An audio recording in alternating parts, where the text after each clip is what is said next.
আমরা যত আমল করি, যত আল্লাহর ইবাদত করি, যতই আল্লাহ শুকরিয়া আদায় করি, কিন্তু আল্লাহ তাআলার দয়া ছাড়া আমরা জান্নাতে কখনোই যেতে পারবো না।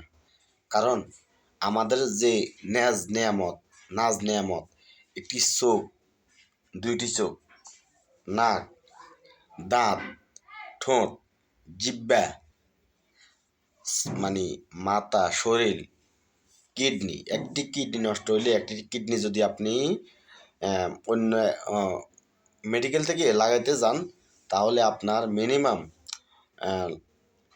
লক্ষ লক্ষ টাকা লাগবে।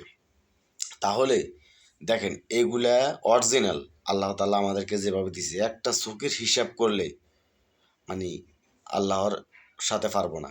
যদি আল্লাহ তাআলা একটা চোখের হিসাব নেই, তাহলে দেখেন আমরা যতই আমল করি আল্লাহর সাথে পারবো না। আল্লাহর দয়া ছাড়া আমরা জান্নাতে যেতে পারবো না।